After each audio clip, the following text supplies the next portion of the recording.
And there was, one day in particular that I remember distinctly. It was in, I think it was early 2005. I was working at Harlem Hospital, and this colleague of mine, Dr. Olajide Williams, came to me and he said, "Jamie, you need to get rid of the pager today." I was on call for neurology at the time, and I said, I was all dressed up. I was ready to go. I was, had my scrubs on. I said, "I can't get rid of the pager today. Why?" He goes, "No, you got to get rid of the pager. Hand it off, have somebody else cover me for a few hours." And it was one of those things like, when you're on call, like, it's your responsibility. You don't hand off these responsibilities.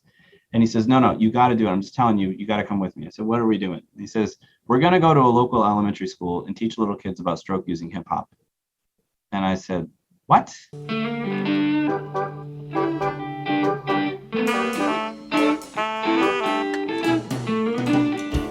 Dr. James Noble is a big-time neurologist at Columbia in New York City. He teaches there, he sees patients who have dementia, and he's on a team of these experts who focus on sports-related brain injuries. He's also on the board of an organization called Hip Hop Public Health with the human beatbox himself, Dougie Fresh. But back in the 90s, Jamie Noble used to come to Lucy's record shop. I hadn't seen or talked to Jamie in quite a few years when a post about the nonprofit he founded called Arts and Minds popped up in my LinkedIn feed. And I reached out to him about this podcast, and he said he'd be up for it. And then he started sending me emails. I mean, these emails had so much great info about his life and his work and his family, and of course the time that he spent at Lucy's. The irony is really thick here. He's trained to study memory and treat diseases of the brain, and he remembers a lot of stuff and a lot of detail. I remember the first time I met Jamie. I mean, not the exact date and time, but definitely the first conversation we had one night at Lucy's. He told me he was pre-med at Vanderbilt, and I thought, what the heck is he doing at a rock show on a school night? My idea of pre-med was that all you did was study and that you had no time for anything else, but Jamie wasn't like that. He had a ton of capacity for all the things he liked, and one of those things was music. When we talked recently, he told me that his love of music has never been pushed aside, not by school, not by work, not by a marriage and 4 kids in 5 years, and not by a board gig that once landed him and a bunch of Nashville musicians on the south lawn of the White House standing next to Michelle Obama. Music has been a constant thread in Jamie's life since he was a little kid. My dad and my mom had a fairly small record collection. My dad they both grew up in the same town, but they didn't actually become a couple till they went to college together. But they're from a small town in Southwest Michigan called St. Joseph. And my dad played in the high school marching band, so did my mom. My dad ended up playing in the Michigan marching band as well, played trombone and baritone, which is euphonium, or kind of like a valve instrument. And growing up, he told me stories that, he went to see one of his favorite records, which he used to play all the time, is called Skin Deep. It's a track on Hi-Fi Ellington Uptown. I think it was a 1951 album, and it's got Louis Bellson playing the double bass drum. And I remember hearing that. If you've never heard it, it's an incredible early drum statement, I guess. It's the first kind of touring double bass drum guy. So it was a very memorable drum solo. It was played all the time in my record player at home. But my dad went to go see him. He told me stories of seeing that band. It was in the Playboy Club in Chicago. I think it was 1958. He drove down with his buddy to go see him. I think he said the Ramsey Lewis trio was playing in the foyer as they walked in. I mean, can you imagine? 1958, 59, something like that. And then he used to drive up. There was a little place called Lake Pawpaw, and he went and saw Louis Armstrong up there. So my dad was the kind of person who back in the 50s would hop in a car and drive a few hours to go see a band because he wanted to. Music was such a part of Jamie's life. At one point, he thought about becoming a music critic. I just realized I didn't want to tell people that they stunk every day, which was kind of like, what a lot of music critics do. So I asked him, why medicine? I wanted something also that was going to be practical, engaging, different. You get to talk to people. I realized I was a very social person, and I enjoyed that. And it seemed like medicine kind of checked all those boxes. So it was largely my search of a career in medicine was just to say, okay, well, what else if not medicine? Almost to the point of challenging myself to figure out if this was the right path. Jamie lived in Nashville basically full-time as an undergrad at Vanderbilt in the 90s. He worked concert crew for the national touring bands that came through town and played Memorial Gym or Langford Auditorium. And he had what he calls his defining musical experience at Vanderbilt's WRVU. He started as a DJ when he was a freshman and eventually became GM just a few short years later. Just like his dad, Jamie loved live music. And during his time in Nashville, he was a constant presence at Lucy's.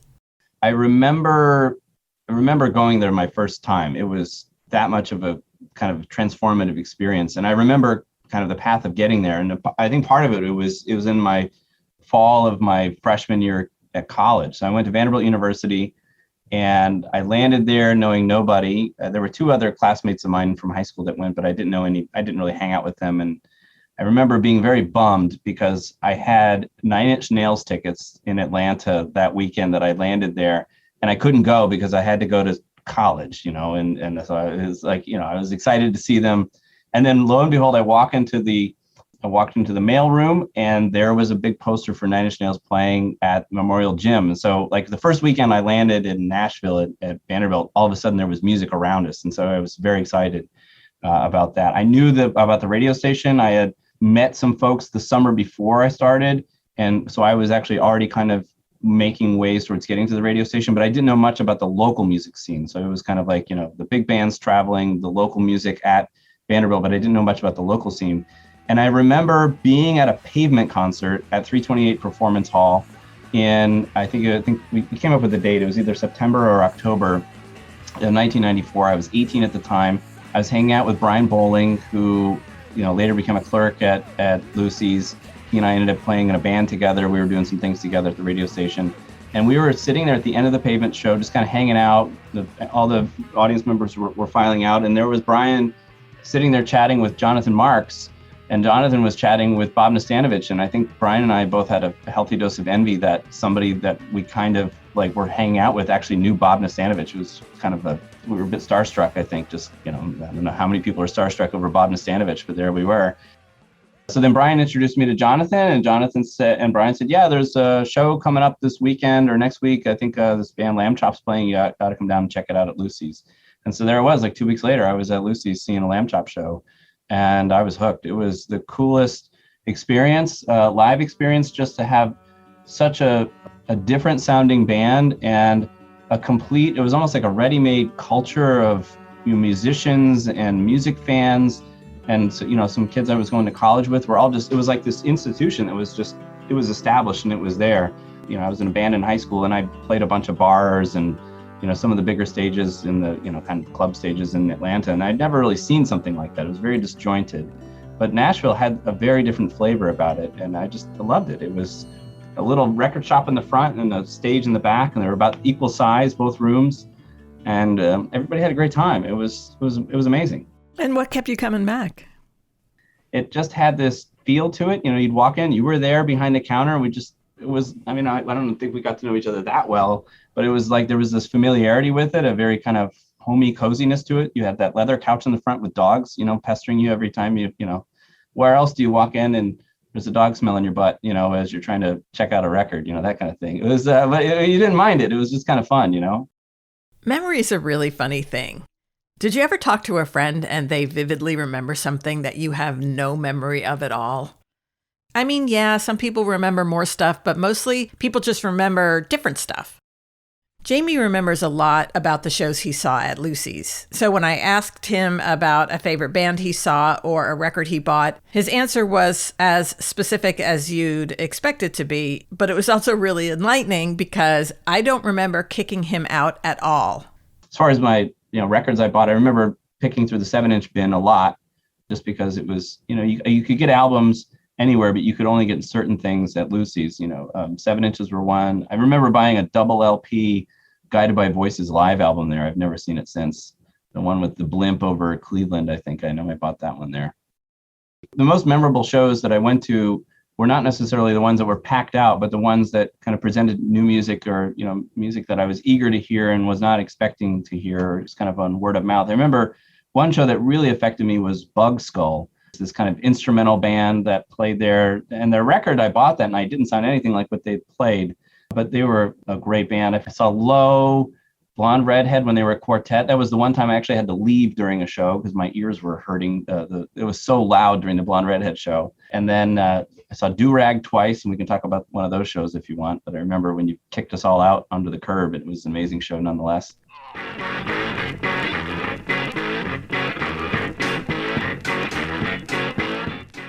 Do-Rag were these two guys from Tucson. They played extreme lo-fi punky blues. Thermus Malling made his instruments out of stuff that he found out on the street, and Bob Log banged the shit out of his guitars. Their reputation was for whipping the mosh pit into a violent frenzy, so I'm sure I was on edge even before they started to play, because I always was when any band with that kind of history played a show. In the back of my mind, I was thinking, is anyone going to get hurt this time? If my memory is right, though, we only had one incident that was followed up by a trip to the emergency room.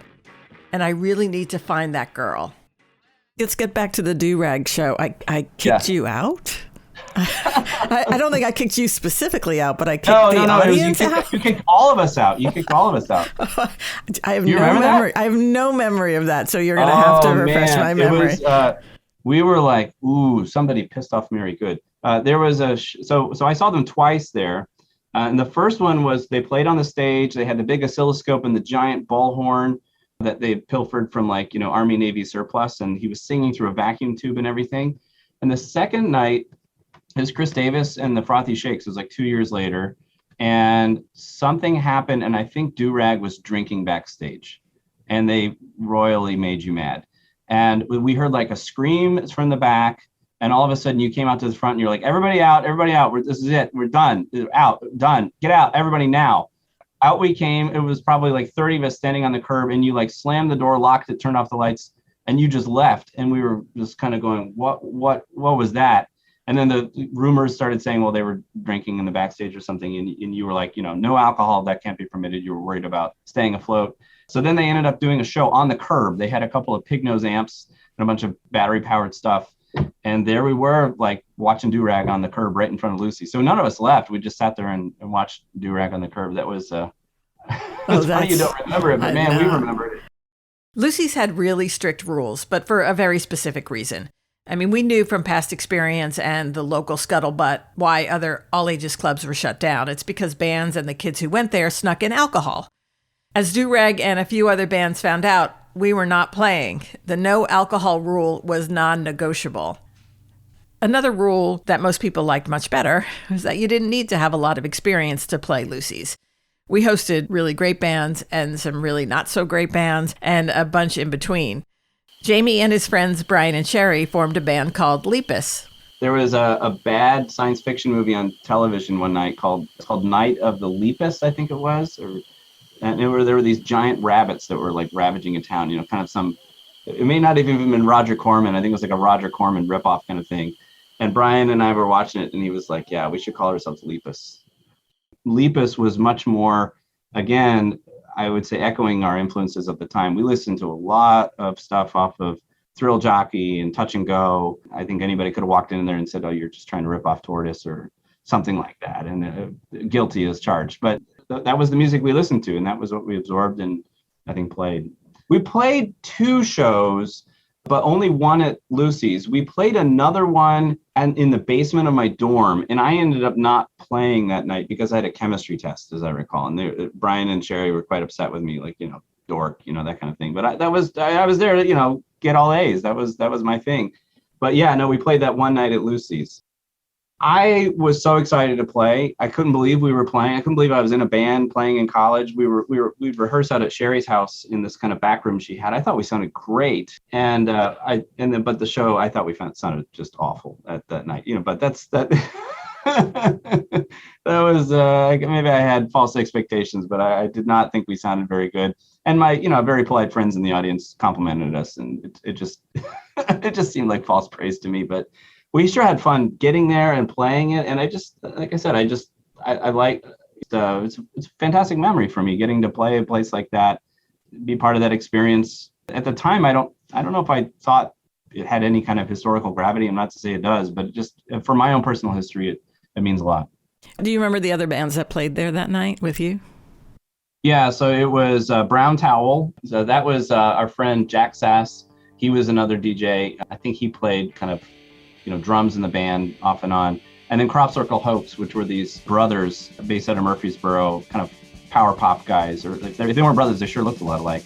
But we saw Circle Hoax probably as many times as I saw Lamb Chop. They seemed like always the kind of go-to band that was either up for a show or up for opening, with a lot of fun fun songs. I bought their albums and 7 inches that they had there too. Hey, out there, the sound is stupid, the shtick is standard, the player's goofed up, but it's all okay, you know it's okay, because anyway, you know I've been there. After college and during medical school, he went to Emory in Atlanta. He kept up with the local music scenes wherever he went, including New York City, where he did his residency. In 1998, for some reason he can't explain, but thinks it was probably because he wanted to listen again to all of the shows he had seen at Lucy's and at 328 and at Exit In, he bought himself a handheld mini disc recorder for Christmas and began to record nearly every show he went to. Most of these are at the University of Georgia in the archives of Henry Owings of Chunklet. If it wasn't clear to you before, it should be right now. Music is more than a hobby to Jamie. It's a lifelong love affair. And after so many years of searching for his next favorite band or album or live show, one day the music found him. I would say my thread of music and my love of music has been one of the most important attributes of led me to make certain decisions about my professional career. And there was, one day in particular that I remember distinctly. It was in, I think it was early 2005. I was working at Harlem Hospital. And this colleague of mine, Dr. Olajide Williams, came to me and he said, Jamie, you need to get rid of the pager today. I was on call for neurology at the time. And I said, I was all dressed up. I was ready to go. I was, had my scrubs on. I said, I can't get rid of the pager today. Why? He goes, no, you got to get rid of the pager. Hand it off, have somebody else cover me for a few hours. And it was one of those things like when you're on call, like it's your responsibility. You don't hand off these responsibilities. And he says, no, you got to do it. I'm just telling you, you got to come with me. I said, what are we doing? And he says, we're going to go to a local elementary school and teach little kids about stroke using hip hop. And I said, what? What's up, y'all, ladies and gentlemen? My name is Doug E. Fresh, and I'm here with the Hip Hop Doc. Let's go! Stroke, stroke, stroke, come on. He said, no, we're going to do this. I said, you're not serious. He goes, no, trust me, you got to do this. I said, all right, if this doesn't work out, you owe me a beer, okay? He goes, all right. So he and I got in a car, we went up to a local elementary school, and there was a group from the National Stroke Association that was there playing a song and cartoon that was actually first developed by, I think it was the Department of Health in Massachusetts. And it was a kind of a clever little song, but a bit juvenile. But that was the point, was that, maybe you can teach little kids about stroke using music and cartooning. And the kids, they had this very engaging group of teachers there, and they were, the kids would say, all right, how do you recognize stroke? There's an acronym, FAST, face, arm, speech, and time. Time to do what? Call 911. And these kids were screaming 911. And we came out, my ears were ringing, like I'd been at a concert. And he said, what do you think? I said, have you studied this? You got to study this. This is amazing. He said, do you think so? I said, oh, yeah. This is amazing. So one thing led to another. We got a research, approvals and IRBs and so forth. We got everything in order, and we started studying it formally within the next year.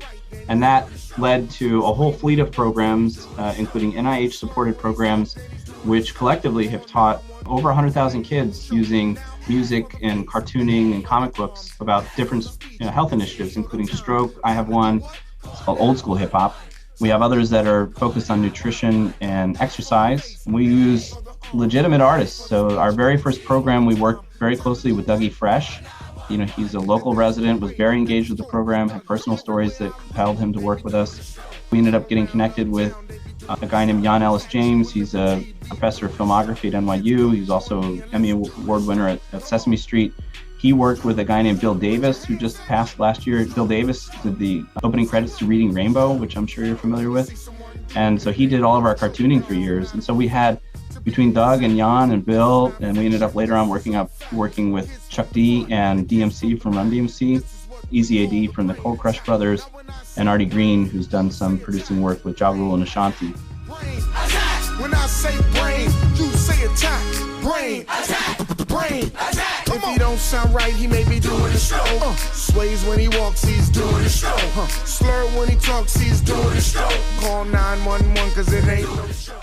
I think because I knew music so well, like we kind of all spoke the same language, even though we came from very different backgrounds. And I realized the importance and the legitimacy of putting a good musical, educational program together. If you did it right, it could be very meaningful. The thing I've so enjoyed in working about this program is my main colleague, Dr. Williams. He didn't grow up in the States, so he wasn't familiar with Schoolhouse Rock. I grew up listening to, the ditties of Schoolhouse Rock, Conjunction Junction and I'm Just a Bill and so forth. And you realize at some point, okay, well, is it more important for you to know what Ann Bud and Orr do, or how to recognize a stroke, or how to recognize, other important health issues? And clearly, the answer is trying to educate our multiple generations through kids is a easy and wonderful way to do it, and gets kids excited. So it's been so rewarding, so fulfilling, and it's been a constant thread of the work that I do over the last 15 years.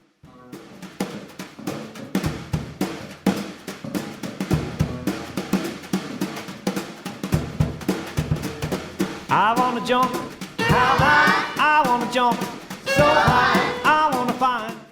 The origins of the nonprofit organization Hip Hop Public Health came about because the Partnership for a Healthier America, which is Michelle Obama's nonprofit organization, got wind of the work that we were doing. And they said, wouldn't it be great if you could put an album together for us? So with basically no budget and calling in a lot of favors, myself and a bunch of our friends basically tried to call any person with a musical connection we could think of and see if they'd be willing to donate a song. And some of the calls were more successful than others, but I ended up just kind of cold calling Paul Birch, and he ended up providing a song. Around, touch your toes right to the ground.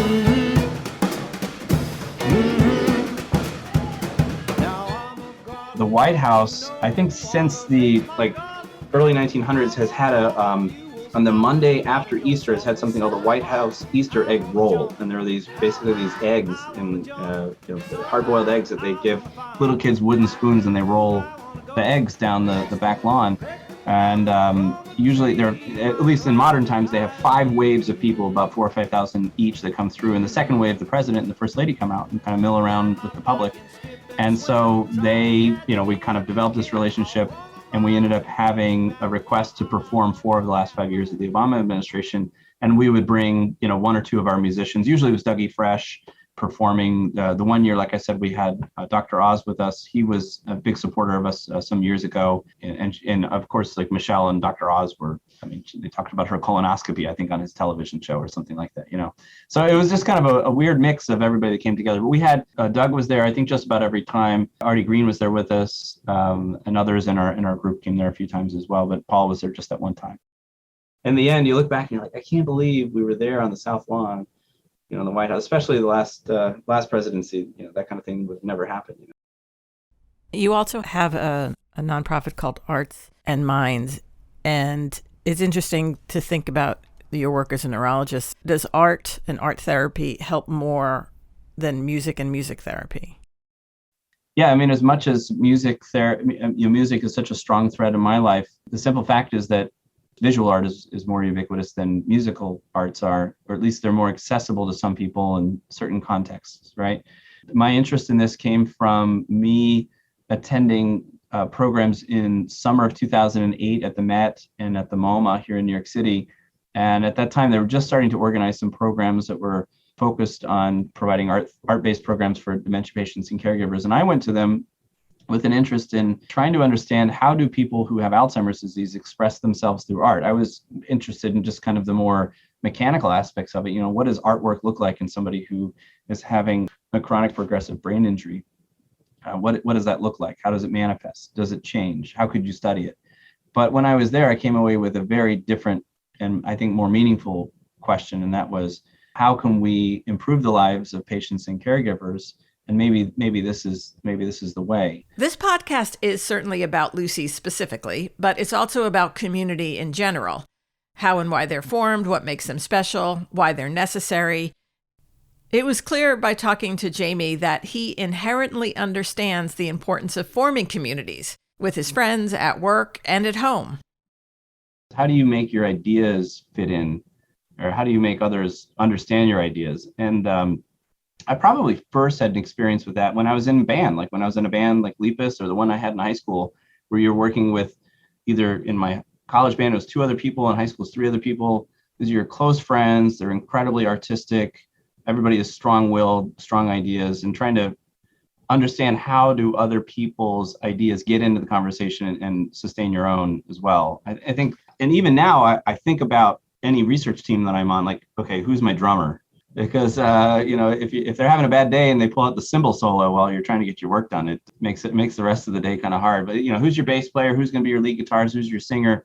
I think understanding all those personalities, I think about it in the course of my work when I'm putting together a team, and you want to make that band sound good. When we started having kids, that definitely starts cutting down, and other priorities start catching up with you. But the musical thread that does start to come alive is that you get to share your joy of music with them. It's a new cycle, right? So, what are songs that you've listened to for many years that any kid would, enjoy to listen to? Or what are some songs you can pick out on a guitar with a kid on your lap? So I've got a lot of pictures of me with my kids when they're little, either both of us asleep or, me with like a Buck Owens guitar on my lap and my daughter sitting on my knee or something like that. I treasure those moments. Do you share music with your kids? Any specific artists?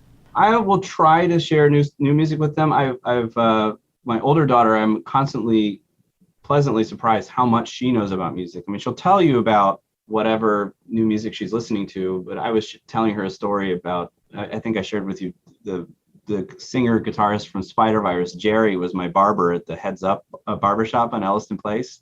And I remember him telling me a story about going to a house party where My Bloody Valentine was playing, and the house was shaking, and he said it was one of the most memorable things he'd seen. And I was mentioning this to my daughter, and my daughter was like, yeah, I don't really care for them. I've listened to Loveless, and it's just not my thing. I was like, I didn't even tell her to go listen to Loveless, and it's not my jam necessarily, but the fact that she knew about it and had found it, job done, I suppose. Yeah, well done, Jamie, well done. Doing that switching instruments thing, you'll have to be patient. This next song you can, yeah, it's working. This next song you can hear on 91. It's called Laura Moore. How are you? Just call up and ask for it if you like it. If not, good. I will. I heard your voice for the first time. I miss prison shake to meet you. It rained that night. You played guitar. Big hair smells like pot. Not sure I like it.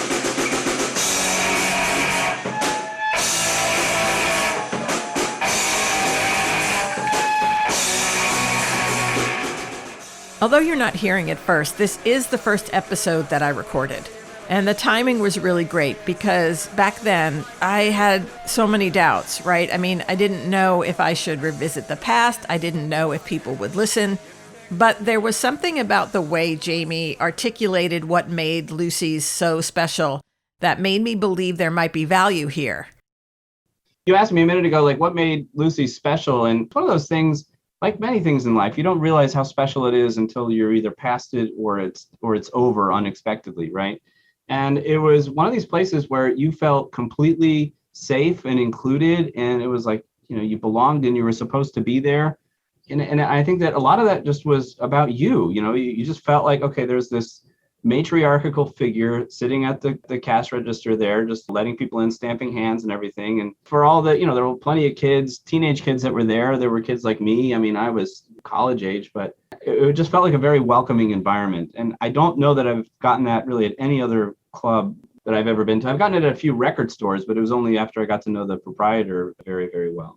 But never at a club, and that was that. I think that was the big difference for me. And it was one of those things, like I said, after in retrospect, you don't realize how special that was. And like I said, I landed there and it was so established. It was as though this is just the way things happen in Nashville.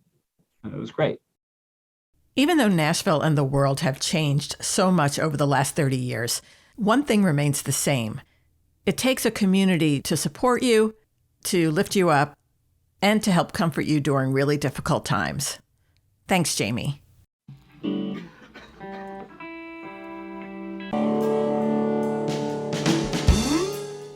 Thank you so much for listening.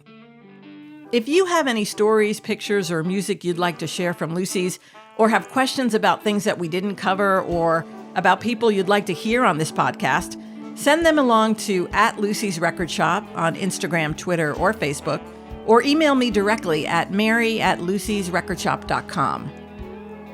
For more info about the stuff we touched on in this episode and links to full versions of the music featured, visit the episode notes or go to lucysrecordshop.com. Many, many thanks to Michael Eads for his time and the use of his studio, and to Lamb Chop for the intro music. This show is brought to you by Give 40 the Finger Productions and We Own This Town, a podcast network of original entertainment and documentary content.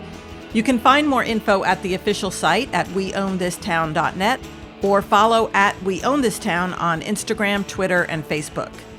Again, thanks for listening.